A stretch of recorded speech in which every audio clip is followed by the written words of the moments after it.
பல முறை இந்த உதாரணம் சொன்னது எனக்கு தெரிந்த ஒருவர் என்ன பண்ணார் அப்படின்னு சொன்னா, அவருடைய மகனார் வந்து நிதர்சனமாக நடந்த உண்மை, அதாவது பிராக்டிக்கலா நான் கண்ணால பார்த்த ஒரு உண்மை. இந்த புனிதமான இறைத்தூதர் பயன்படுத்திய மேடைகளுக்கு கொண்டு போய் பேசக்கூடாது, நடந்த சம்பவம்.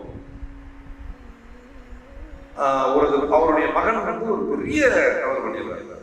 தவறு பண்ணி அந்த ஊரே வந்து திரண்டு அவரை வந்து கேட்கிற மாதிரி, என்ன இப்படி ஆகி போச்சுன்னு சொல்ற மாதிரி சற்றும் எதிர்ப்பு, அதாவது வீடு பக்கம் மட்டும் சூழ்ந்து வந்துடுறாங்க எல்லாரும். அப்படி சூழ்ந்து வந்து அவரை நெருக்கடி தரும்போது நானே ஆச்சரியப்பட்டேன். ஆச்சரியம்னா, அவர்களுக்கு பதில் தருவதற்கு முன்பாக டக்குன்னு முசல்லா எடுத்து 2 ரகா தொழுது. பெரிய ஆச்சரியமா இப்படி ஒரு பிடி பிடிப்பு. ஏனென்றால் உலகில் எந்த கதவுகள் அடைக்கப்பட்டாலும் அடைக்கப்படாத ஒரு கதவுக்கு சொந்தக்காரன் ஒருவன் இருக்கிறார்.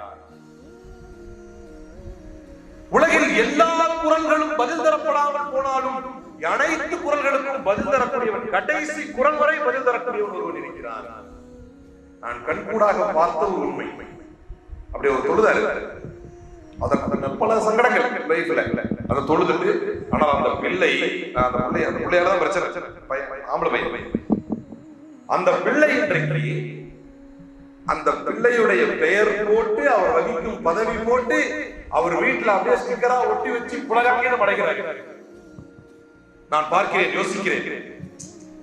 ஒரு நேரத்துல உலகமே, ஊரே திரண்டு வந்து உங்க பிள்ளை இப்படி பண்ணிட்டான், உங்க பிள்ளை இப்படி பண்ணிட்டான் என்று ஒரு தவறை, ஒரு மோசமான ஒரு தவறை சுட்டிக்காட்டி அவரை நெருக்கடி தந்த போது, நீங்க என்ன பார்க்காம இருக்கு, நீங்க தான் பொறுப்பு, எங்க அவன் என்று கேட்கிறார்.